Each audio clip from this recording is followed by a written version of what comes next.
All right. Well, welcome guys to the first episode of Arena Talk. Uh, this is going to be a Clash Royale talk show. Just we're gonna be talking about everything about Clash Royale in the scene. Um, it's gonna be me, EsoPa, and I have my co-host Tag right below me, and then we have our Hey, two what's up? guests, Backstab to my left and Rob Stark to my right. If you guys want to go ahead and introduce yourself, starting with Tag, and then Backstab, and then Rob, get into the talks. Hey guys, it's Tag here. I have a stream on Twitch, SirTagCR, and that's the same as my Twitter. I have over 350k challenge cards won, and I did very well in CRL, or both seasons of CRL, and that's pretty much me.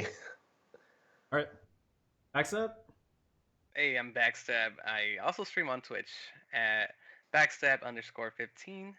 You want to check me out from 10 p.m. and later. I also won CRNAO back in December. Got Pretty big. first place in that, and I'm the captain of Hammer Esports competitive team.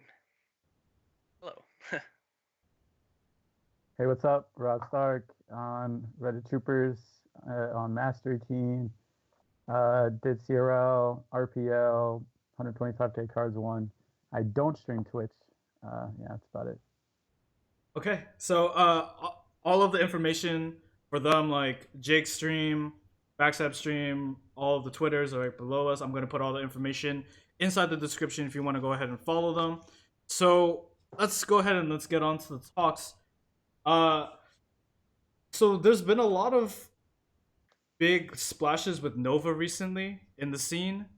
Like, Nova buying out a bunch of the leaderboards, a bunch of the top tournament players, and they've been cleaning up their reputations. How do you guys like feel about that? What have you guys been sort of feeling about it, like in the scene when compared to like Nova and all the other big clans kind of trying to Well, take this over is leaderboard? pretty interesting because this game is not officially an esport yet, so there's no contracts for players, so players can pretty much just go anywhere, right? Hmm. Those players are actually having Nova accounts. They don't have contracts, so they could pretty much just drop the account and just go back to whatever account they actually own. There's no contracts binding. There's nothing. There's just max account benefits. That's it.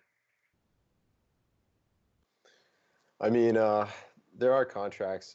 Well, you do have to sign a contract for the max account, but you can terminate it at basically any time.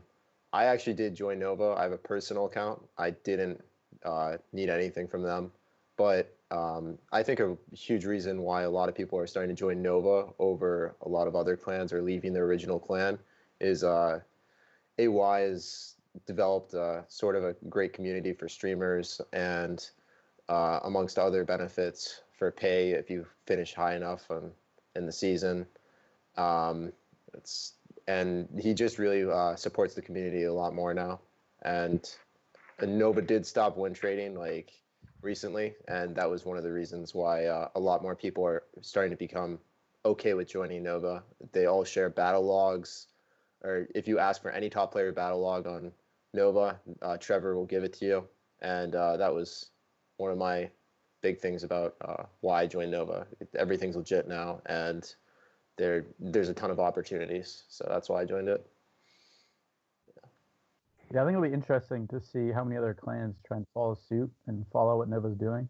There's a few other clans that offer some money, but it seems like no one's really close to what Nova does. So let's see where that goes. I know a lot of us are hoping the esports scene in Clash Royale grows a lot, but I don't know what to see.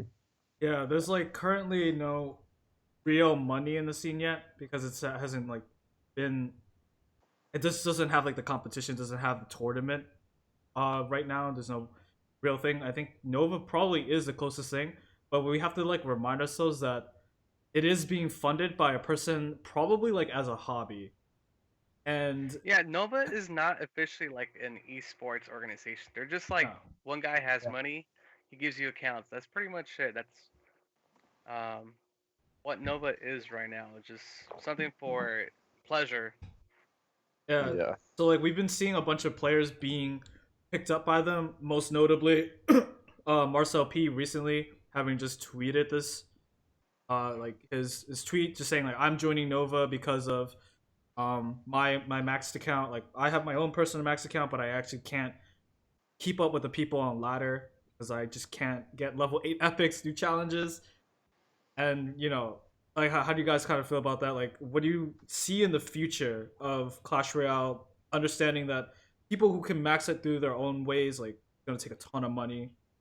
Is that gonna be feasible or anything? Yeah. I feel like you can get to a point where you can kind of compete for like top 50 just by grinding grand challenges and stuff like that. But when you really, really want to hit like top 10, you have to have max epics and max legendaries, and that's the problem with the game right now is that it costs way too much to be able to max it in ladder perspectives. Hmm.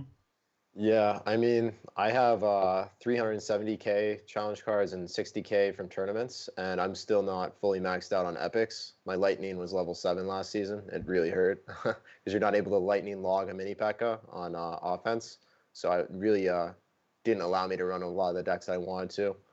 And if you don't have certain epics, you're not going to be able to. Like Executioner just came out last season again. That was a huge epic. All the people at the top were running it. All of them were maxed. I think like the top 10 were, I think nine or eight of them were running it. It's just if you're not able to keep up with those epics and they're incredibly strong at release, you're going to have a really tough time on ladder. So that's the difference between maxing out your own account, which is able to be done. Like I will have max epics very soon, but I won't be able to keep up with the new releases like the Executioner compared to if AY just jumps up an account from Nova, gives it to Marcel P. Marcel P is just chilling with a new account and has nothing to worry about. A lot less time, lot less frustration for him, and it's a really good thing for him. I understand where he's coming from. Yeah, you can't blame the guy, right? How are you going to be able to keep up anytime a new card comes out? You're not going to be able to just drop, a couple $100 to get that new epic. But I think one of the things they Supercell did is they changed. Originally, you used to have an increased drop rate for any new card to catch up, and they took that out. So I mean, good money making scheme for them. But as a player, I really wish they added that back. I think that would help some. How do you know it's taken out? I wasn't even aware of that. They talked about it in one of their release dates. It was like maybe 2 months ago or something. That's brutal for anybody who doesn't have Executioner then, because like I mean, you kind of feel it, especially nowadays with how strong this epic is. Kind of like highlights the issue now. Mm-hmm. Yeah, it's not like you can get away with like most notably, I think recently Sushi Pepe was able to get like his account to 13, got to the top of the ladder with only commons and rares, but now like you're really feeling the lack of epics with what things like Golem, Balloon, Rage at the Yeah. top, and this Executioner just kind of dominating everything. Yeah, really, you see level 5 executioners being used by max players. Like that's how strong the card is right now. Level 5 use that top of ladder sometimes, so. All right, so I mean, this pretty much is a perfect segue into our next part. Just like Executioner thoughts, go, just go. It offers a lot of control value for 5 elixir. You could just tornado executioner and stop like huge pushes. It's like the best feeling in the world. Like when you get that, stop that huge push with just 8 elixir. Um, it transitions well from defense to offense, better than the bowler because it targets air, and it's a bunch of value in 5 elixir card, I would say. Yeah, Yeah, I think the Executioner has really changed the game a lot. When there's a stun mechanic that actually, if placed right, as shown in OJ's video, the hog will only get one hit on the tower, which is the same thing as a bowler if it's done correctly. Also, like the fact that you can't really surround it with Skarmy compared to like how you're able to do that with bowler is really influenced a lot of it just influenced the meta in a huge way. You're not really seeing Skarmy very often. You're not really seeing Zap Bait. It's really hard to justify running Minion Horde or anything like that when after the Goblin Barrel buff, indirect Goblin Barrel buff with Zap, all you were seeing was Zap Bait on Grand Challenges or anything like that. changed the meta a lot. So if Executioner, which is very strong right now, if it gets a nerf, I expect to see Zap Bait come back into play. If they decrease like the radius, so while the Executioner throws the axe and it comes back, it doesn't hit things behind it. If they change that, then I expect like Zap Bait to come back, and yeah. Did you guys see the changes that Superhero said, the bugs they were going to fix for next month? I guess I'll just say so the viewers know too. They're changing, so that thing you're just talking about where that kills the stuff behind it in the swing, that's going to be gone. But they're doing, this is all next month. Yeah, So they classified it Well, all how as come it bugs. takes a month? Yeah, that's the thing. That it takes Clash Royale a month to throw out a bug fix patch.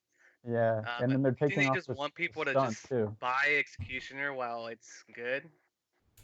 Yeah, Yeah, that's what they Because want they to can do. fix something like that in like a day, you know? Yeah. yeah, it Yeah. seems really brutal because this card I think is just way too strong right now. If anybody has it, it's like really limiting the options. And the strong parts about it, like they said it was a bug, and like it's A lot it of seems kind of insane.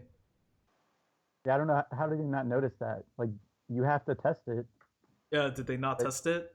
I don't know if they're just trying to backpedal or what, but Do you guys remember when they implemented minor for or the minor change just randomly it was faster for no reason?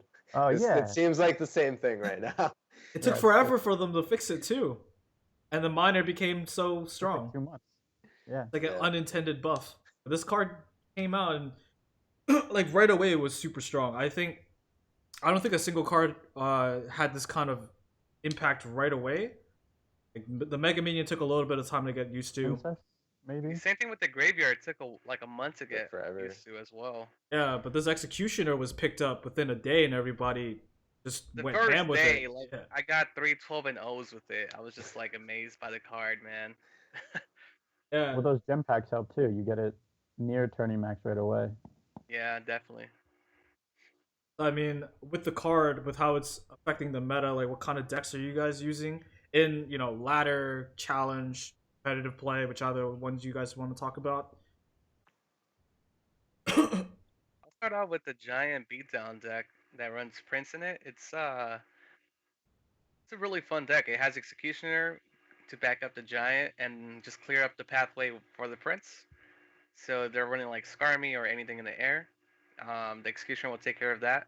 Anything on the ground, like an Ice Golem, the Prince will pretty much just wipe that out as well. And it's a very strong deck right now. Yeah, so for me, I'm just using minor with Tornado and Executioner. The Tornado is just unreal defense, and it was so bad last patch without the Executioner. In my opinion, like it wasn't really splashable in a lot of decks, and now with Executioner, it's able to be comboed with it, and you're able to pull off some like miraculous elixir trades against giant pushes. You just throw everything together, or you clump everything together, and the Executioner just demolishes everything. I'm running that with a minor rocket deck, and yeah, its defense is really solid while I go in for minor rockets after like 1 minute and just take the dub. Yeah, I've been using minor rocket too. This seems defensive decks are a little more consistent if you can. But I've also been trying to use some graveyard freeze.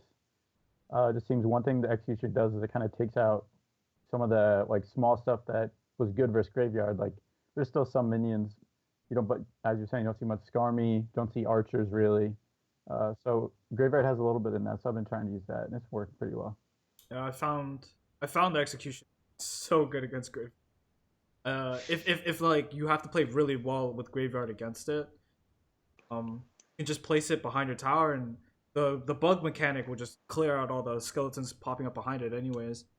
Plus, with the fact that it can come back, it just it seems powering. But you have to get lucky with Graveyard. If you're running Graveyard Executioner, like hopefully the Executioner turns around. You need the RNG. You need that luck. the RNG. Besides that, yeah, it's just How it's do you not guys consistent running Graveyard. How do you guys feel about like the Graveyard right now, though? I mean, a patch before, it was probably the strongest spell in the game, like on its own. you could use it on you could use it on max ladder as a level 3 legendary. I don't think anybody else could say that about any other legendary. Um, do you guys still would you guys still nerf it, even though there's an answer to it now, the executioner? No, I think the graveyard's at a good spot. It's still viable and not overpowered anymore.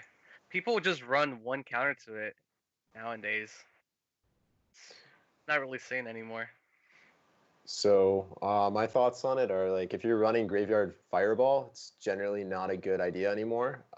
Graveyard Freeze is the way to go since you can't really Fireball an Executioner. If they drop an Executioner, like you actually just have to freeze it if you want to have any hope at getting a reasonable amount of damage. And everyone's running Executioner, so that's why Freeze is better. I also think that the nerf of Zap was a huge nerf to Graveyard, indirect nerf, because the instantaneousness of Zap, which was people aren't going to be running Zap as much because it doesn't kill goblins, and Goblin Barrel is still here, and you can't really like. I just think that the Zap nerf was a little bit too much for Graveyard to be overpowered or considered overpowered anymore. Yeah, because log doesn't work.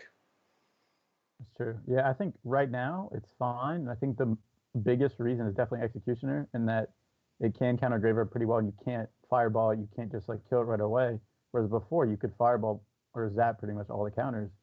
So I think it'll be interesting to see once, I'm assuming they will, once they nerf Executioner, if Graveyard comes back in a strong way or not. Yeah, how would you guys nerf the Executioner then? I mean, we already know that its bugs are going to be taken away, as in its mini stun, plus the fact that the boom what's that? His attack comes back behind him. Flashback. Yeah. Yeah. So assuming that those two are taken away, what else would you do? Do you guys think that the execution would still be strong? Does it still need a nerf after that? We'll see with those bug fixes. I think it is gonna get I think that's put all. down a lot. Yeah. It's still going to be a viable card though, but I think with those bug fixes, it's going to be viable and not super overpowered. And we'll see how the Battleram does as well. You know, new card, new meta. Yeah, the Battleram challenge is coming. Yeah. How do you guys feel about this time? So the last time we had a challenge for a card, it was the Ewiz challenge, so it was a legendary. And you had like the best players, or the ones who grinded a ton, like Pompeo and Sushi. They just went ham with the challenges and got a level 5 Ewiz. And there's like incentive for that because legendaries are such high rarities. I mean, this time the Battleram is a rare, and I've heard that once you get like 12 wins, you get a pack of it, a guaranteed pack of it. Like, are you guys gonna play the challenge? Like, where do you want your rare to go to? Are you gonna max it? Yeah, that sounds like an amazing challenge, but like, I love that the fact that you use a card against other people. You know, you get to see a lot of. It's a lot of fun. You know, the Ewiz challenge was a lot of fun. It's great for streamers as well. You know, we're gonna be able to show a lot of people um, our gameplay with the Battleram, and it's just a lot of fun. I think it's good for the community. Yeah, I think they're a lot of fun. I'm not really much of a pusher on ladder, so I don't think I'll probably get it that high, but I think it's just good to try it out. At least that way you can get used to the card before it's actually released. I don't really think I'm gonna max it. There's really no point for me since all my other rares are maxed already, including like Dark Goblin. It's just about maxed. So then there would be no reason for me to really like grind challenges besides epics. But I'll probably get it to like level 9, level 10, somewhere around there. And yeah, I'll eventually get it maxed. Yeah, so I think I was talking earlier with it might have been Colton, and we were discussing the Battleram and just what kind of decks you'd see it used in, and we talked about how we just you combine it with a giant and go straight for the tower. Like how are you guys gonna use it? Where do you see it? You're gonna be strong in this and this so deck. The Battleram, you know, a lot of people were saying with Hog Rider, we just push through really quickly. But you know what? I actually don't look at cards before they're released. I just don't see myself on YouTube that much, but that's what I heard a lot about from my viewers. They're just like Battleram plus Hog Rider. Yeah, I'm pretty much the same. I haven't really said it that much, honestly, but sounds like a different Hog Rider-ish. Unfortunately, I don't really look at cards before the release either, but everybody here just doesn't do it. Who cares talked about the to new card? I talked to Sushi about it, and no surprise there. He really wanted it. He wanted to see if it would bring a resurgence to Hog. That's what a lot of people are hoping right now. I think that's a common theme between everyone that I've talked to, and hopefully it makes Hog viable again or a little bit better. Could be interesting with Miner, maybe. I don't know. Yeah, I don't know. Miners are that. Yeah, that could work too. Yeah, like going back to the whole challenge thing, I really like it because I mean, we played so much of the EWIS challenge that when the EWIS did come out, no one was surprised. It was balanced. I felt like it was balanced. Everybody knew how to. Yeah, they knew the interactions. Like I had to find out the hard way that you can't drop an Ice Spirit on Electro Wizard, but I didn't do that after the challenge, right? And when that comes out, I think all of us are probably definitely going to do the challenge just a little bit, figure it out. So, I think out of all of us here for ladder, the only person who's really pushing is you, Jake, right? Yeah, I pushed a bit last season. I got to like 5,500 3 times and then tilted down 3 times to 51, and then ended around 54 because it like wasn't really worth it if I wasn't gonna get like a high place. I just stopped. I was frustrated. It's really hard pushing, and the meta right now is a heavy epic meta. So if you, like I said, if you don't have level 8 epics, which Marcel was also struggling with, you don't get to have the interactions that you really need. For example, if I'm running Mini P.E.K.K.A. and a Giant Lightning deck, and my opponent's running Mini P.E.K.K.A. Giant Lightning, and we both have Log, which is like really common. A lot of people were running that. Nim Shigur was running it. He finished really high. The interaction is if you Lightning log a Mini P.E.K.K.A. and you're having a level 8 or level, and if you have a level 8 Lightning and a level 4 or 5 log, then the Mini P.E.K.K.A. will die. And if you have a level 7, it will survive. So what ended up happening is if you Lightning log and the Mini P.E.K.K.A. survives on your Giant, well, he kills mine, I just have a really bad time and just lose the game. Yeah. It just ruins ladder for me, like if you don't have the right cards.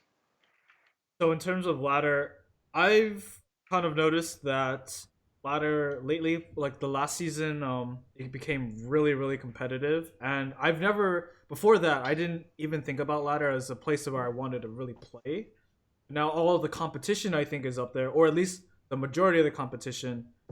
How do you guys feel about it? I mean, we saw Pompeo, we saw Marcel, we saw a lot of these tournament players that were really big in the 15Ks now just playing at this top, this global leaderboard, you know, for the exposure, for competition. It kind of felt like one of those old tournaments again.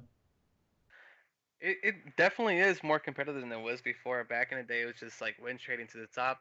Now you see a lot of skilled actually players are the only ones that can make it to the top 10. You don't see that much win trading going on no more. It makes me want a max account even more now. It's just to see how far I can get there and for practice as well. Like I would love to play like Marcel P or Pompeo and ladder with max cards, you know. That's kind of like tournament standards, so Yeah. that's why I want a max account now. It's just to be able to see how I stack up versus those players and practice with them more frequently. Yeah.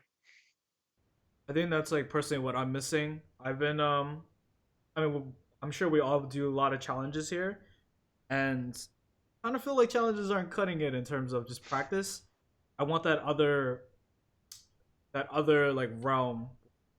But this is like talking about maybe the top like 2%, top like less than 2% of players.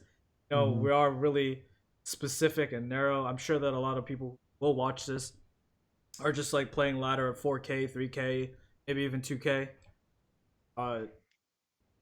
it's kind of far away. But I mean, what are your thoughts, Rob? Yeah, I think it's definitely seems a lot more fun if with all the more competitive people. But I'm not exactly a ladder guy. I think I just try and focus on tournament standards since that's where the competitive stuff is. But I can totally see the appeal. And if someone gave me a max account, I wouldn't complain. But Yeah. I don't know. Yeah, we'll see. So talking about like just competition, I kind of want to bring it back to like I know Rob and I think a majority of us here have been participating in a lot of leagues recently, and these are all clan leagues. Like there's a lot of team leagues. Uh, what about have you guys thought about like single player competition again? I think the last one that happened was CRNAO, and then before that we had bracket style tournaments like SMC, but they've sort of disappeared. Um, I don't know. What do you guys Yeah, think on it? I'm kind of like wishing for some more bracket tournament stuff. You just I don't know why it's kind of gone away. I guess I mean I think in terms of streaming, it's probably a little easier to do team stuff, or maybe you guys would know more than me, but that's probably more of an appeal and easier to get certain people. Um, but yeah, I definitely want to see more bracket tournaments. I don't see why it's not happening. I don't think it's probably that hard to organize, but I think there might be some stuff coming up soon. So hopefully that'll keep going. Yeah, it's already February and there hasn't been like any big tournaments announced for Clash Royale yet. ESWC was honestly a letdown. It's 5,000 prize pool total, and for us to go over there, it was probably 2,000 alone just on travel and hotel and stuff like that. So it's definitely not worth it. And besides that, there hasn't been any real announcements for any individual Clash Royale tournaments. It's just been team base. You know, we had the Nova Cup. We have WCL, that's team based as well. RPL and CRL just ended, so right now we're just hopefully for the best. Hopefully March brings us some more tournaments, because that's when usually Clash Royale, Supercell has their individual event near April/March. So I'm actually going to Helsinki on Saturday. We'll keep you updated on that. Yeah, you've been That's invited because you won CRNAO, Oh, and this trip. yeah, that Right. sounds really cool. I mean, go to yes, Helsinki. I'm going Huh. over there primarily to talk to the developers of the tournament uh, team. So they're like trying to form a like maybe a league for esports for Clash Royale. Still in development right now, and we'll see how we can turn CR into esport. Hopefully, Good luck.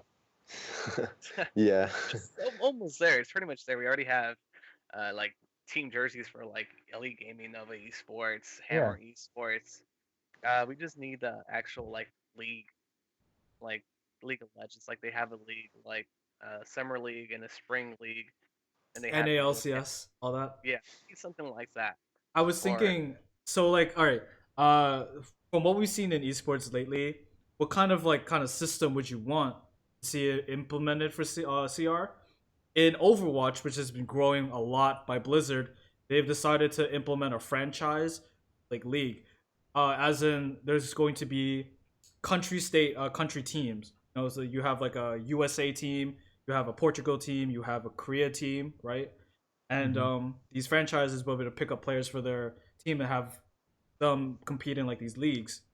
In in League of Legends, you have team based leagues where you have people like if you're ambitious enough, you're a team captain, you create a bunch of players, then you enter into like a ladder system where you play to get into the big leagues. What kind of, I mean, I'm pretty sure that we're probably gonna go with like the League of Legends system. I don't think CR, if this does blow up, it's gonna be that sophisticated to go with like a franchise system. But what would that look like?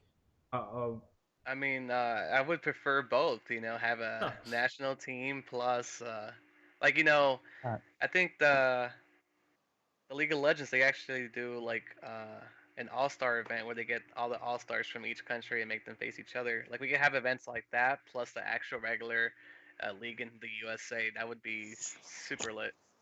I think having both of those implemented somehow. Clash Royale. how do you feel about it, Jake? Um, I feel pretty much the same. Anything as long as Clash Royale becomes more of a serious esport and they start to implement more. I would like to see more like individual tournaments like CR and AO. Honestly, I liked the format of the online brackets, how I was able to sign up for each one every day, and like it was pretty well run. I think that there was not very much delay, and there was good casting. I liked it actually. The Perfect, online part. perfect point. I want to go into talk about, we want this game to be an esport. We want this game to be taken seriously because we take it seriously as a passion. I know that this is definitely true because there's so many leagues, so many great players. Let's talk about the Crown Duels. I know that we have Backstab here who did participate in it. Um, and there's been definitely criticism toward their system. Irregardless of the whole online qualifier, I feel like the online qualifier for CNAO was great. But let's kind of focus on the live portion of it, and then like unpack it. I kind of want to unpack it because I feel like we haven't really had the opportunity to unpack it with just players talking in a chat like this. It's been mostly like over Twitter, over streams, and it's kind of been everywhere. I don't know. Any of you just want to take it away? Go ahead. I'll go first, I guess. I had the opportunity to talk to a lot of people that participated in it, Lucifer, Swood, amongst others. It was really sad to see Lucifer lose to Odyssey just because he wasn't able to place cards. Like, the fact that you never really want the game to come down to that. Oh, I lost because a snowball hit my screen and there was water and I misplaced an Inferno. Should never be like that. You spend all that time and uh, like he spent his time and all of his taking away from his life, and like he's trained up to that point. He was training with me. We were testing decks, we were theory crafting. He had a solid strategy going into the game. Like uh, there's there was just like it was really infuriating to see a really top level player lose to uh, a mistake that when he had the game won. That was the most infuriating one for me. The other ones, I thought they were like it was unprofessional for people to have to do things that weren't really competing objectively like with their skill. Like you go through the online qualifier, you compete, you show that you're really good at the game, and then you go to some weird like multitasking competition that just really doesn't really showcase people's true skill at the start. And I wish like everything was like the online bracket and after the first stage. Uh, they could have potentially lost out on some really good players that were knocked out at the start. Yeah, and I think it's especially frustrating when you think that, they say they did this for entertainment purposes, but then they did it for these short YouTube videos that, only showed one match. So it's like they did all this stuff that's going to make it so it's not skill based. And then you don't even really get to see them do like the stuff that's supposed to be entertaining, stuff that's supposed to be funny.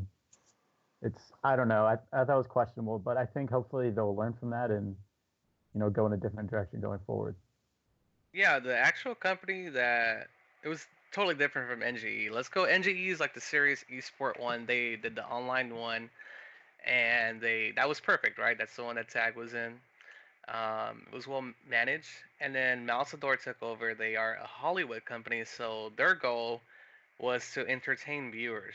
That's what Supercell told them to do, and so they just got this idea somehow of just like a video game can't be entertaining by itself, so they gotta like make them do like super corny weird shit like riding the bull, or like whatever, I forget, eating pancakes I think it was. Yeah. So they made us do all this weird shit. I mean, I would have been fine doing this weird shit if it didn't count for the actual to top 8. If they would have just said, "Hey, just do this, and then you guys play." Blah And blah the blah. money on the line too, just for something like that. Yeah, because that could cost someone $15,000. Like, it's not a joke. This is big money we're talking about, and someone who got out potentially in that round of 16, because like they said, like the snowball being thrown at them, could have won first place and 15,000, that could have been game breaking for their lives, you know. But This is said by the person who won the entire tournament too, and I mean, not to mention that even when it came up to the tournament time, like even after the whole silly arena crown duels or whatever, when you got to the venue, like it was a best of one series up until the very end or something like that. the And first round was a best out of one, so it was just like whoever had the best counter deck would move on to the next round, which was not very competitive. But they wanted to keep it short in order to keep it entertaining, because they can't. I don't think they could have. It would have cost them like too much to have those corny commentators um, for another like hour, because the best out of three for a top 8 is actually a long time, and it's a lot more time. yeah, It would be another hour or two, not like an hour and a half for the whole first round. So they just wanted to cut that out and just move How long right was the through match it. itself? So It was like 90 minutes. I didn't feel like it it was was that really long. short, man. Yeah, I think it was like an disappointed in that. hour and a half to 2 hours or so. yeah. So like right after I mean, we're gonna come back to this. We're gonna come back to this, but shortly after the whole tournament, there was a redditor. I'm sure you guys saw this thread. Mhm. It was on Reddit, and this guy was a spectator of the event, and he listed just, I did not enjoy this event. I was really looking forward to it, but it felt like, and they gave a bunch of examples of, this was not an event for the people there. Wasn't they just wanted bodies for the screen, and I remember they put something insane like, uh, we want, for Mango. It was like, can someone pretend to be Mango's brother? And then some guy volunteered, but Mango's brother was sitting right there, and it was just like all these insane stories of just being really unprofessional, like overall, and with these commentators. And if you can like go ahead and give me some Yeah, feedback the on thing that. about the company that they hired is an entertainment company. They're Hollywood, so they're just gonna like do whatever they want to make the show look good, and that's their real goal. Uh they're not gonna cater to the actual audience. They just want them to be there and just cheer and stuff like that, so the show can look good. I think that's a bad step that Supercell took in hiring a company that just wants the event to look good online. They should also appeal to the audience as well, because they're the ones that are truly supporting the game. And if Supercell wants us to go into esport, they have to make the actual venue, the arena, appeal to the actual guests that are there supporting the game, and Uh, they want it to grow, so they can grow their audience. You know, probably that guy on Reddit is never gonna like go to a live event again just because his first experience with Clash Royale event was horrible. So so I mean, like going in the future, talking about the future of this whole event, and what we saw from it, what we take away from the experiences. What are your guys' thoughts on like what they should do? I know for you, Backstab, that you want to go to Helsinki and talk with them about like, I want to build a league. I want to build this into a real proper esport because it does have the potential. Um, so you're gonna take action, but what else do you guys see because of this? Do you guys feel about all of this after having seen it, read about it, watched it? well, I feel like instead of just making us do these arena battles thingies and stuff like that, make us just go into a real competitive looking with actual shoutcasters that know about the game I, and I stuff thought the like that. shoutcasters were really. I mean, it was Rumham Well, and Rumham, they're Those yeah, perfect. two they, were they good. were they were great. Yeah. I wish it Something was like just that them. would be great for the game, and a competition that just doesn't have anything like funny. Just make it like like, have you seen CS:GO competitions? Like those are like legit serious and Mhm. entertaining to watch. they really are The great. competitions are so good. They have guest people like Thorin come on who are a great esport historian. So he's like knowledgeable. He's on the caster desk. He's on the analyst desk, but not the caster desk, analyst desk. And they have a what's that, an MC? But the MCs are usually really, they're not corny. They're not trying to play up everything. But that comes back to the whole Hollywood thing. Um, like if this is going to be taken as a professional esport, there are other examples out there. It's not like esports doesn't exist before this. Like you And can they don't definitely have to follow. make it. They don't have to make it corny to be entertaining. Like people will watch just for the competition. They have to trust that the viewership will be there without these corny things going on around. That's just how I feel. But I mean, it was a good experience for myself. Um, Riding that bull was a lot of fun, but at the same time, I would never do it again. Stuff like that. It's always good to experience something new. Yeah, I think that they set a bad precedent, and it's up to Supercell. Everyone's gonna be judging them on their next live event, their next big CRNAO, and see if they break from their bad precedent that everyone didn't like, or all the competitive players didn't like. If they don't break from it, I think a lot of people are gonna take the game a lot less seriously, might lose interest in the game, might lose faith in Supercell as a company of being able to take it as a serious esport.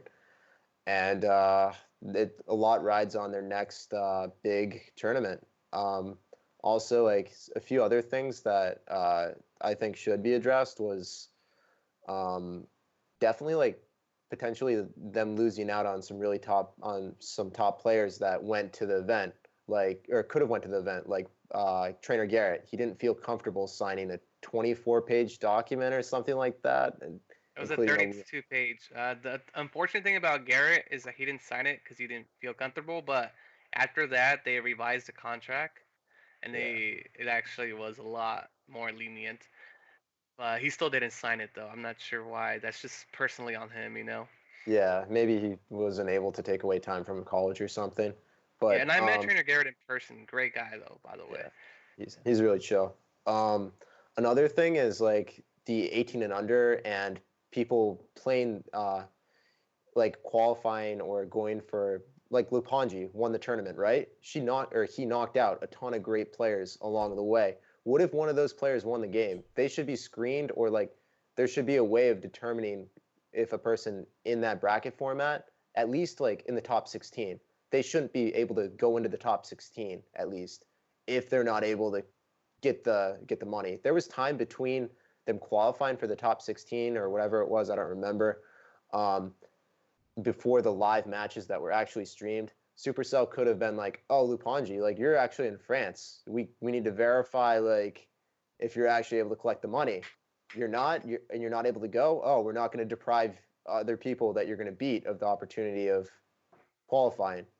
Well, the same thing goes for people that were under 18. I think FW Yeah. was one of them that knocked out a lot of people as well, and he was as younger as well. So Mostly heels. there has to be a way to just monitor all that, but it's hard to do because it's an online tournament. So Yeah, I'm glad you guys talked about it on the age whole requirement too, because I'm sure a lot of people who do play Clash and watch Clash are under 18, and I know that there was a big stink or a roar up about it. Just there's what was the argument that a lot of the really badass players are really young, so we did miss out on a lot of people I don't know, Trainer Chris, or this tournament, CMC. Yeah. sorry to interrupt, but for this tournament, I think it was 18 plus just because of that thing we had to do. To be Yeah. honest. Yeah. Yeah. So there are reasons to it, but maybe in the future it can be addressed. I'm not sure. Maybe you can bring it down to 16. It has to be 60 plus. Any younger and Yeah. there's just too much liability for people younger. I think Banglory, the youngest player, is 13. I think he's actually in one of Hammer Esports' contracted players. I think it's Scion. Uh, but that's on a rare occasion, when you're looking to take a risk on people that young to be mature. Maybe So. if they're that young, you make them sign a different contract that's, holds them more liable if something happens or they take the risk. I think they would have to bring a parent with them. Right. That would be a guarantee. Yeah. Either way. Oh, go ahead. Go ahead. Yeah. Sorry. Either way, I don't really think if let's say they had Hazard there, right? If Hazard won, qualified, went there. If Hazard was pelted by snowballs, I don't think that would be it's a little bit different. pelting a kid compared to someone that's like 6'3" or 6'4" like Lucifer. Like, Yeah, you're pelting a 14-year-old. You know, like Yeah. he's gonna Or with start the crying tennis or ball. he's gonna. That's Yeah, when tennis balls lawsuits too. happen. So Do you think Yeah. like Hazard's dad would just stand by and watch his kid get pelted? Like, well, probably. I don't know, but Doing it for the money. yeah, doing it for the money. Dude, Buy, do it for the gotta, Stay steak. in there. yeah, do it for the stakes. yeah, Yeah. that would be kind of funny to watch. though. Oh, Little kids getting pelted by snowballs, dude. see, like I would have watched that. I don't think I watched any of the other videos, but watching kids get pelted by snowballs, I think we found the next money idea, guys. You can talk about this in Helsinki, yeah. All right. So, I mean, I know that we've been talking a lot about just the high-end Clash Royale, the scene, the competitive scene, max ladder, and it's pretty far away from everything that a lot of normal players will see. So let's go ahead and move on to like some casual play. There's been with the clan chest, you see a lot of people trophy dropping for clan chest, and they're just 3 crowning people over and over and over again. Most notably, like you watch Hyphonics stream and you just see him throw like mirrored goblin barrels and rage. And, you know, I don't know about you guys, but a healthy competitive game builds a foundation on new players who, you know, play the game and then are like the lifeblood of the game. But I feel like this is counterintuitive here, where, especially in a game that already has such a big scale up with the card levels and the time you need to invest, I just really don't think it's like helping anybody. I don't know, like, is there any way to address that? Do you guys not think it's a problem? Just I get think- rid of the clan chest altogether. It doesn't really do much. It just causes havoc for us top players. I think for the lower end, like the people that just play the game casually, not seriously, it's really good for them Yeah, it's a to great be more idea. active. Get cards. For them, it would Maybe- be great. For us, competitive players, it's like whatever's. But I think Supercell has to make it where you can't drop a certain amount past 2 arenas down. I think of where you're at, because it's honestly it just looks like you're just dropping for the clan chest. They got to make something like that where you can't drop at a legendary arena or something like. In that case, I think they should just remove clan chess altogether. I think they should try to find some alternative, whether it be like a free tournament for the clan or something on a Saturday or a Sunday. And I don't really think that it's promoting healthy gameplay, and I don't really see a good way of fixing the clan chest, honestly. yeah, I think the same. They should just get rid of it. It's Well, I mean, like, what about? I mean, I personally see the clan chest as something that's good because like you get cards, and it's something that you can do with your clan. I was thinking of, instead of racking up crowns and ladder, you can just implement some type of challenge, or like it doesn't have to be a challenge against other players. It can just be an AI challenge, a computer challenge. Lower players can go ahead and get into. Just have like this small kind of mini game inside. That way, it doesn't affect other players, and then you don't have like this sort of really unhealthy cycle going on that we kind of see right now. Yeah, I think one thing that would help is if they made it so if you left your clan and then came back, you're not automatically disqualified. You can no longer contribute. They need to change that. I think also maybe if they added other ways to get crowns, like if they counted challenge crowns, I think that would help. Because then maybe you can just say, oh, I'll just play some challenges instead of dropping. And then that's yes. like other ways to get it without dropping, I think is probably one way to do it. Yeah, That's but actually. I think they want to encourage people to play ladder as much as possible. If they're not Yeah. playing ladder, then they're But I not don't know- spending money on I the don't know game. why. Like Yeah. if you do challenges, that's gems, right? Yeah, it is. Yes, But but it's- like in challenges, like the thing about challenges is that you're not evoking emotion in challenges. Yeah, it's like it's Yeah. when you're playing on an even playing field, you're not like, oh shit, the RG is making me like my skin boil or any of that. Head boil? Yeah, my head boil.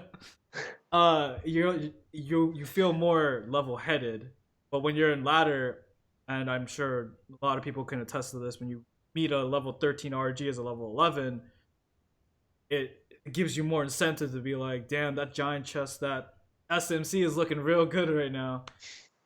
So I see the reason why they want to incentivize ladder, but I don't think this is the way to go about it because it's hurting their player base itself. It's good for the player base that's already here, but why do you want to cater to people who already love the game when kind of need more people? Like you want more people to come in, give that blood to the game that sustains like everything. Yeah, and don't make it where level 13 like Hyphonics can drop down to 1,000 and just goblin barrel your tower to 3 crown you. Like, there's no way level 13 should be down there. No, no, Shouldn't no. be allowed. It's I not don't even. think so. It's not fun. It's not really that fun to push back from like 1,000 to 4K. It takes a lot of time. It's like I don't know. True. Yeah, I don't Yeah. get it. So another thing that I kind of want to touch on is this sense of late game in the game itself, not like late game when you're playing the game. I'm talking about late game. For us, it would be max ladder. It would be getting all your cards up to level. It would be playing in competitions. But what about for the casual player? A lot of people say that the game ends when you hit like 4K. Like 4K is pretty much like the new 3K. Like what do you do except just collect free chests, or just play a little bit of ladder and collect those chests? Like what do you do in that? The thing about this game is that it's not like Clash of Clans. Clash of Clans, you kind of feel like your base. You're gonna be grinding like walls for like a year or something like that. With Clash Royale, you just pretty much you're never gonna hit max unless like you have 10 years or something like that. So pretty much once you hit 4K, you're just like, okay, there's nothing really much I could do. I'm a casual player. I play this game just for fun. What else is there to do? For them, uh, just I would just if you're not looking to become a competitive player, just casually play the game. Just get your chest, just to have a little bit of fun. Not much to it after that. Mm-hmm. Any thoughts? I think one thing that maybe they should do is add more of like clan features. I think that could help incentivize people to keep playing because like Backstabx says, you're not going to reach max, so like why keep pushing on ladder? Why? Well, maybe they can add some sort of like clan levels.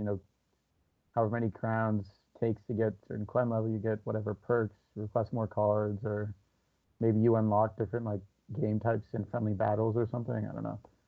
I think extra features would be good. I would think it would be really cool if they implemented a way to, if you incentivize cards, like say there's a challenge or a specific challenge for each week, use Wizard, win 20 games with Wizard in your deck. Like Hearthstone. Yeah, and then you get some reward, like say you just get a giant chest or something like that. Oh, I that think would be sick. That'd be pretty cool, and the giant chest would help people get their rares, epics, or their rares and commons and gold, which they really need. A lot of the lower level accounts, that helps them a lot. So something like that would be really cool. Yeah, it's pretty interesting. Kind of like Dead by Daylight. They have a thing where play this champion today and you get like this much coins. Like Yeah. maybe they could do that for Clash Royale. Play this deck or play these cards and win 3 matches and you get like 1,000 gold because Clash Royale doesn't give you gold. So No, unless you're playing GCs, but even then it's even dependent. then, Yeah. I'm broke, dude. It's crazy. Oh my god, it's a buck a You're challenge. broke? Kind of crazy. Yeah, you're saying you're broke. You and Colton have probably won the most out of the Western players. Oh, I mean like broke in game. Oh yeah. Okay. Yeah. Broke by choice. You know what I kind of wish to see more often? I mean, I'm talking about competition here. I know that there's a lot of international competition that's going on in like places like Taiwan, China, Korea, and there's not much coverage over there to here. Yeah. It would be like some of the sickest players are over there, and we don't even know about it. We do know Pong because he streams, but like, what about the HKE players? What about the what's that? The King's Cup player? Him, the Yao. Yao Yao, and I know they're all over there just practicing, and we don't even know about them.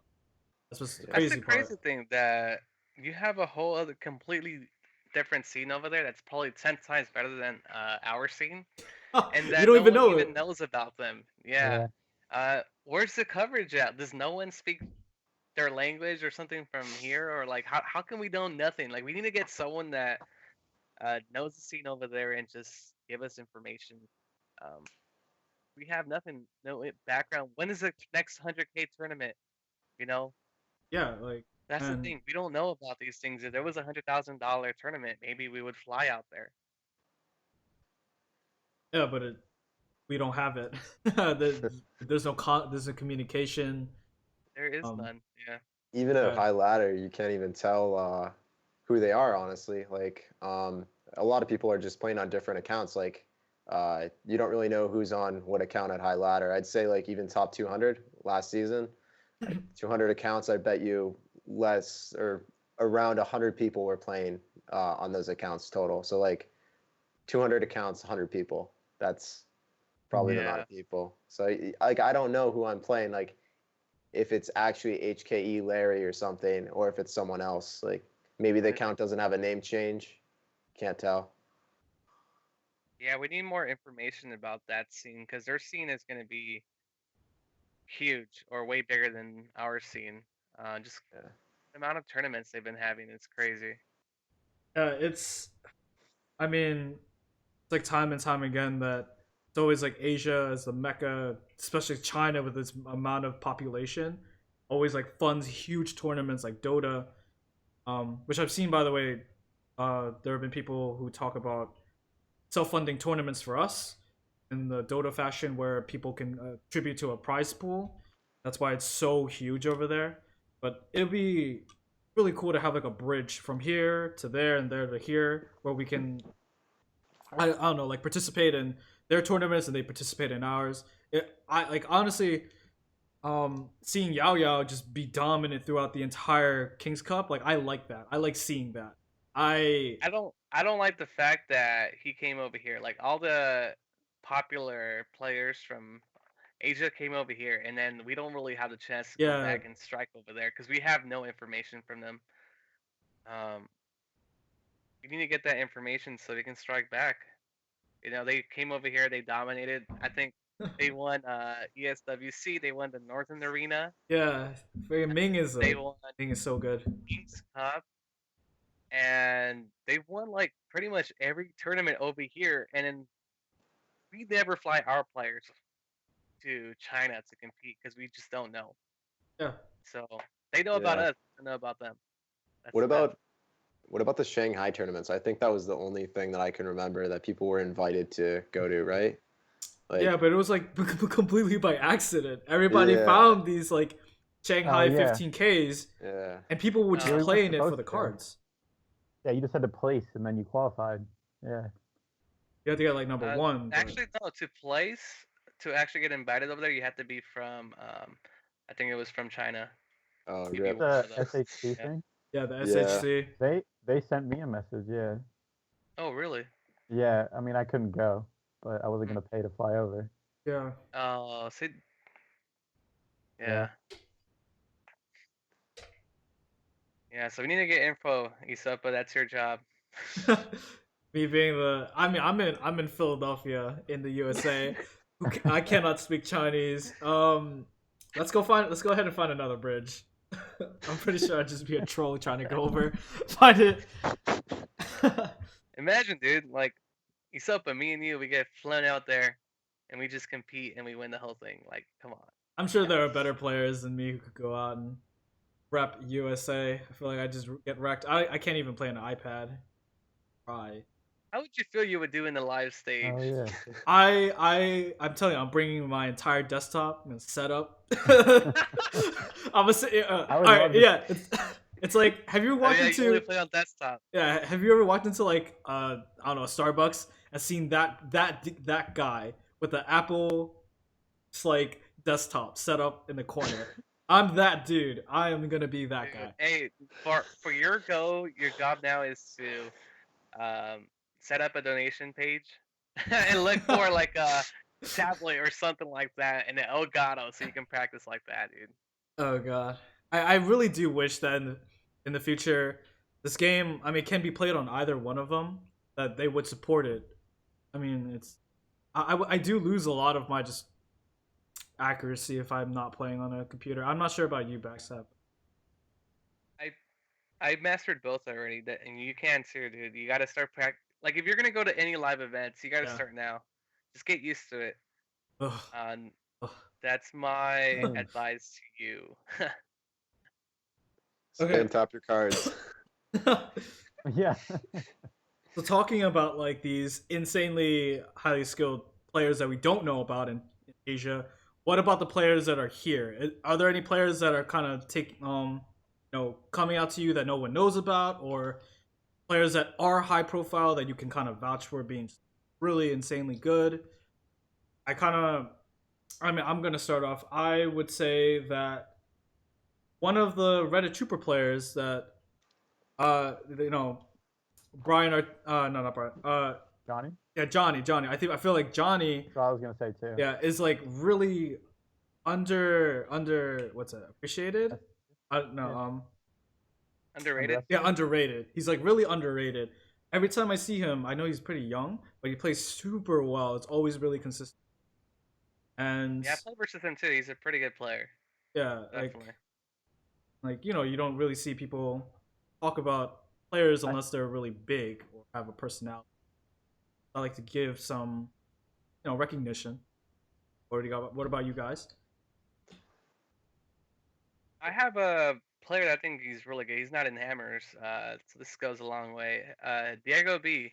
from Dude. Elite Gaming. This guy is up and coming. I think he's really solid. He can play a lot of decks and just always on point with his elixir management and stuff like that.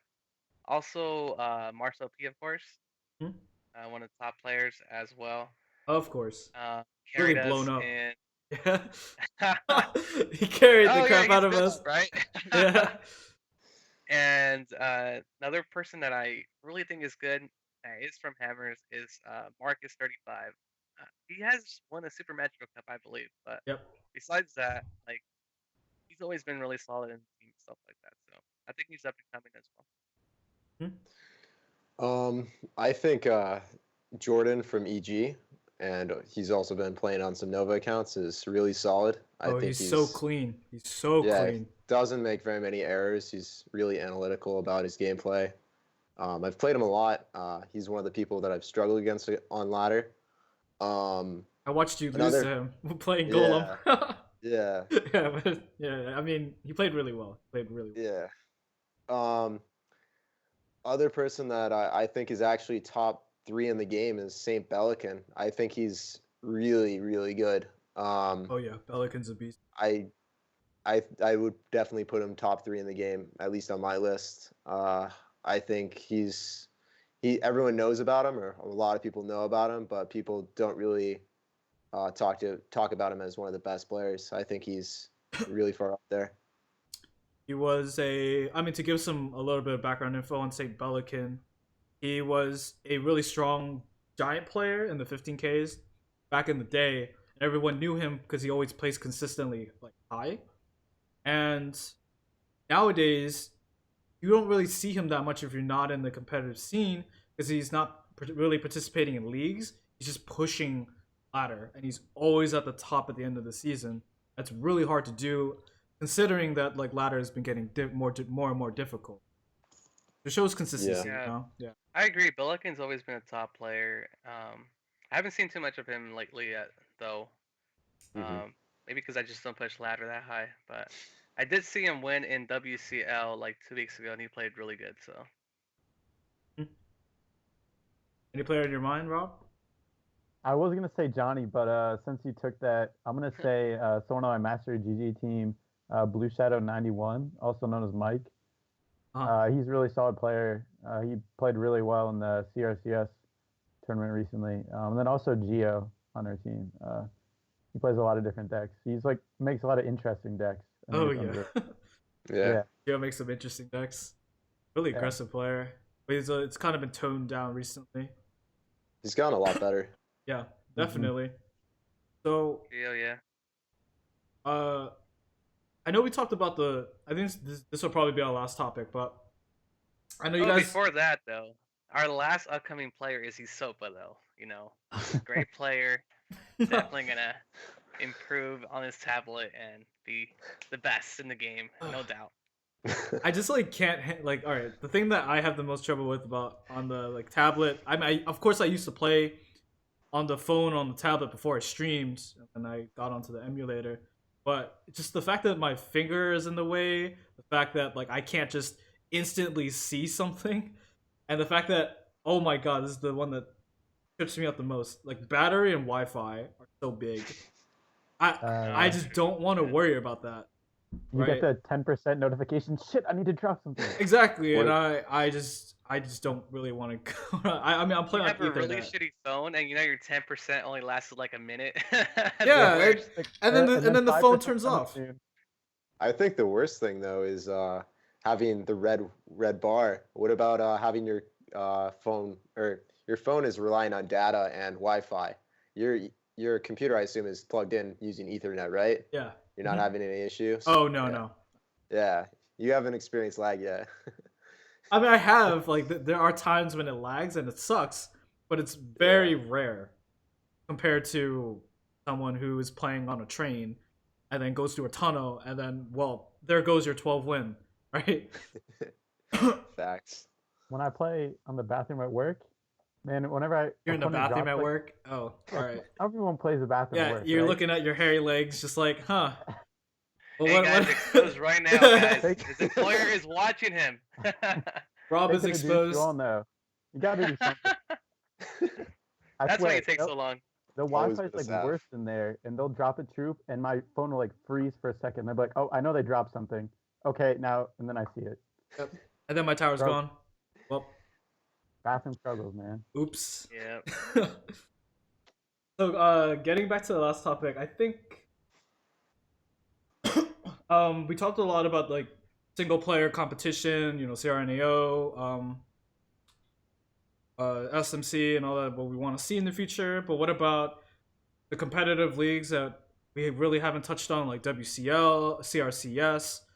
What are your thoughts on it? I know that the scene, the community is kind of blooming right now, because they're kind of like taking charge of all of this like themselves without Supercell support.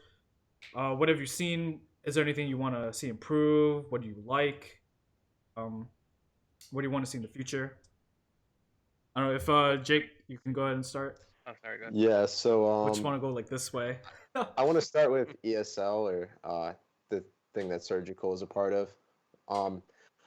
I think that tournament, I took a look at it, and as Backstab mentioned earlier, if I won the qualifier, right, I would have to pay for travel and paying for travel. Yeah, ESWC. Sorry. Oh yeah. Yeah, ESWC. It $5,000 prize pool and $2,000 or so for traveling.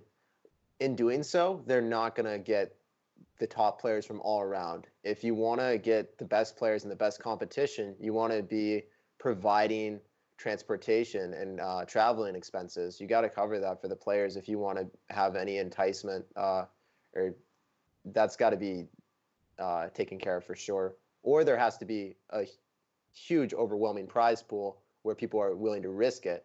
But if it's going to be a smaller prize pool, you definitely have to cover traveling costs, and that's honestly like the biggest thing for me. I hope that they fix that soon, or any tournament takes that precedent.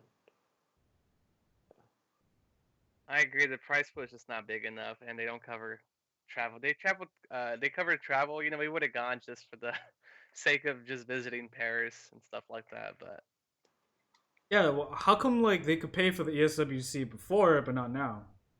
it's just no funding for the game itself. I guess they just don't want to take the risk on it. Maybe it didn't hit last time or something like that.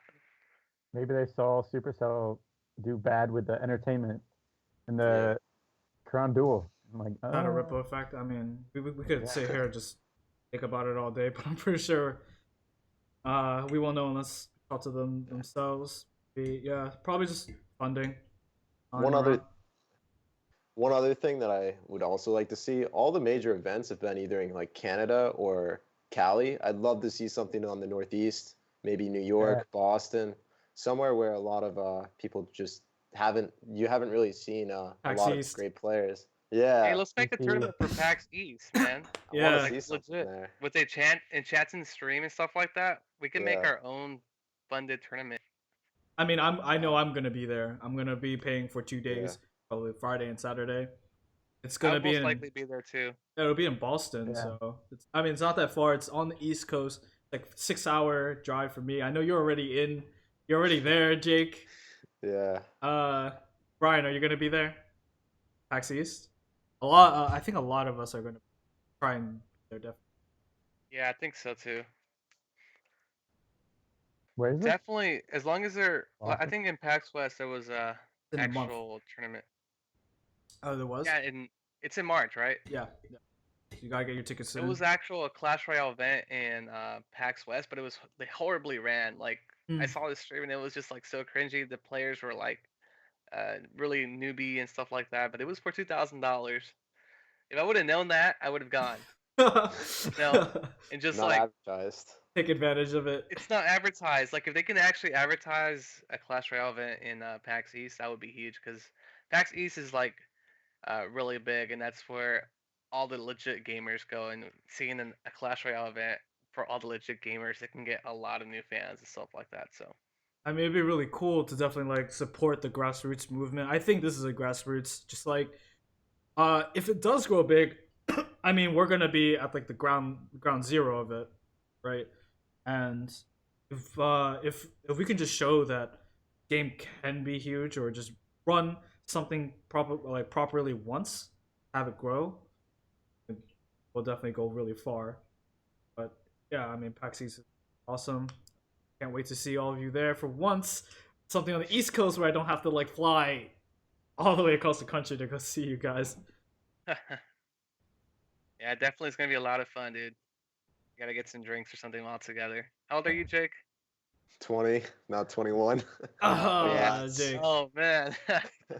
I will bring out a drink for you outside. Just gotta order it for him. Yeah. Kind sir, thank you. Much respect. Much respect. So let's get back to topic. So, like, what are your experiences with the online competition or the team leagues, like WCL, CRCS that's been going on right now? Yeah, there's definitely a lot more recently, and I think it's really good for the community. I think there's a lot of people who are just taking it upon themselves, and definitely more streamers who are doing it as well. I think we're gonna probably continue to see more. I think one thing that'd be really cool is if there was just like a community board that listed all of them, because I know sometimes some of these like start, and when they're like brand new, it like sometimes it takes a little bit to hear about it and have all the competitive people learn. But I think that would be cool. That would actually be a great idea. It would help like the small tournaments that want to get started. It would give a Right. base, and then on top of that, the big tournaments can advertise there, and everybody would already see it. It would like help everybody. I mean, yeah. And if you want to take the idea, you get all the visitors going to look for the tournaments, you get the ad revenue, I guess. Oh yeah, yeah. If you want to build a website on it, sure to keep going. And I guess we can just adjust CRCS too. I know that Nova just won. Nova had the best players that day, and they played the best. You guys Same. let Nova win. Yeah. I'm very sad. Yeah, we were. And Nova just taking over everything. So I mean, what are your thoughts on that? I mean, that was probably the big tournament that happened right after the Executioner came out, and I feel like the teams that won abused the Executioner the best, and the teams that lost played Expo and Hog Rider. But It was crazy, dude. This is the first time I think Nova Esports has ever even done good in a team-based mode. I think so too. They've always been like very mediocre as a team, and this is the first time they actually got a win lot of something. good So players. it's kind of crazy. Yeah, I mean, Yeah. Nova's coming up, man. like historically, Nova played some of their players like Bright Light, trainer Bright Light. You're thinking about Synergy. Yeah, it's not synergy, but like See, we can't even name the yeah, players yeah. from Nova.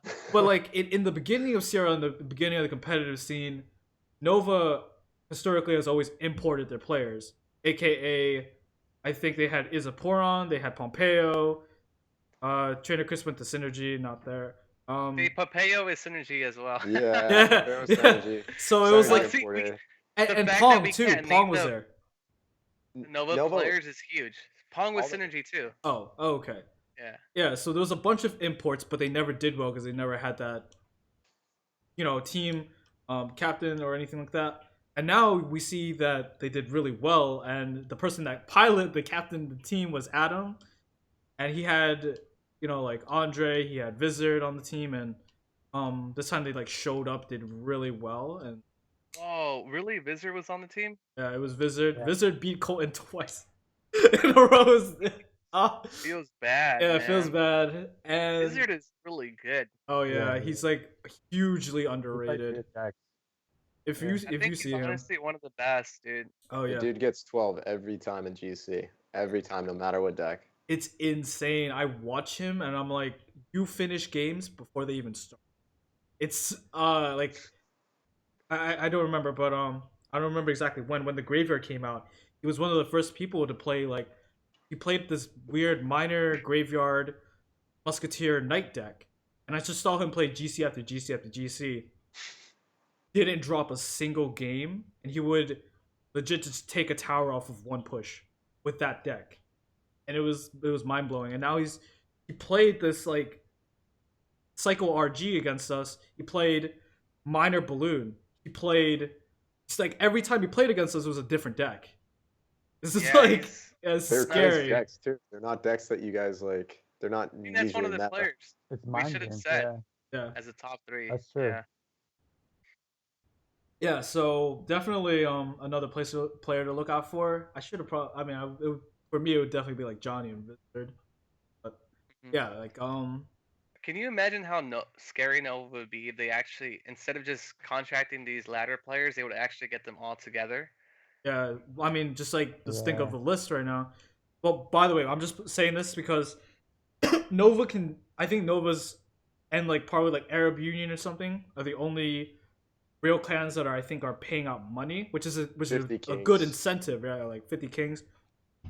So they can field these players. It's not like they're doing something extraordinary. We know why it's happening, but it's not to say that the effect is less, right? If they were to field a competitive team, I think it would just blow the water out of everybody, right? You have like Adam, Zed, who's like a really high ladder pusher who just came back into the game. You have Marcel, you have Pompeo, you have Wizard, Sushi, Yeah, Hazard. Like, yeah, it's kind of If insane. you garnish all these players, put them together under like good coaching and management places, they can go into any tournament and just, I would say, be huge. Mhm. They could pretty much take out everyone. That's what I'm trying to build with hammers as well, though. I'm trying to field a good place where I can coach these players Yeah. up to that level and just compete with anyone. And I think we've really showed up in CRL season 2. Very So- true. I think probably your org, like Hammers, and a few others are the only ones who are actually actively working toward that. Other clans, like I know that other clans don't have the resources and they're working with less, but they are trying. The up and coming clans like Smiley, Nuggets, they're growing, but slowly but surely, and it'd be really cool to see them, flourish onto the scene. But Definitely. yeah, and any closing thoughts on the matter? Yeah, so going back to what Nova did at the start, in CRL, they wanted to see like the highest trophies. So they never actually had the people playing on their regular accounts. They all played on their max ladder accounts, and those always changed. So season 1 CRL, you didn't really know who was playing on the account. Like you Oh, can't yeah. remember. You have no idea. Like you remember? Do you guys remember Nick that played on one of the accounts? I don't even know what his account name is anymore. He played for Nova. Yeah, it's just not memorable if they're not playing on their own account. That's what And that's then what anyone season can one play was. on it too. Yeah, Mhm. season one was That just kind being of a shit said, show. if Nova garnishes a group of players that are actually actively competing for them, I think they could be one of the top clans easily. Yeah. Yeah. Easy. They probably will be the top clan. Marcel P did say that he was just gonna push ladder though and represent Reddit Alpha in Competition.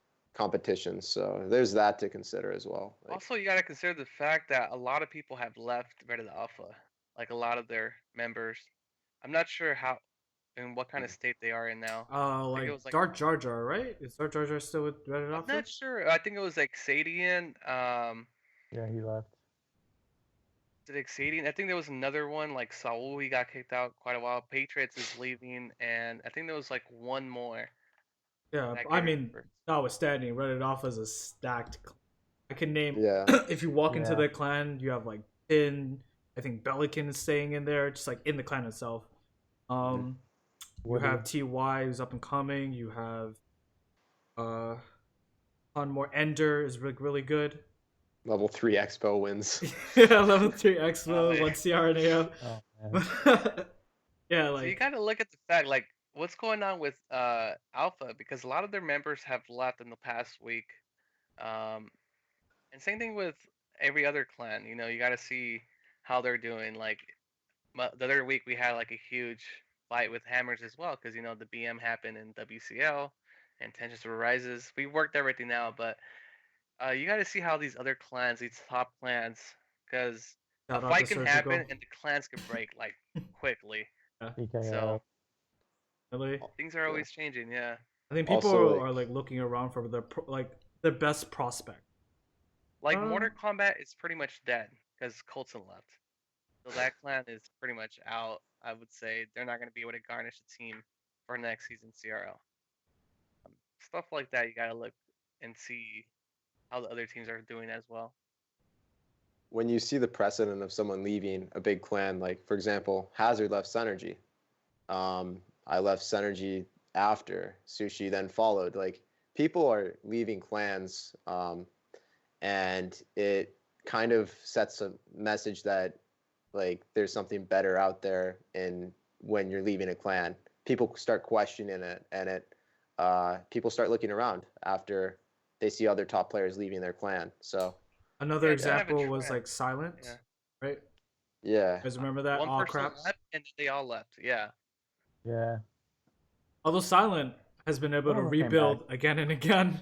Sheaves, man. They're still good, yeah. Yeah, can- Sheaves, they're working hard. Yeah, we'll see, guys. Great talking to you. So No I doubt.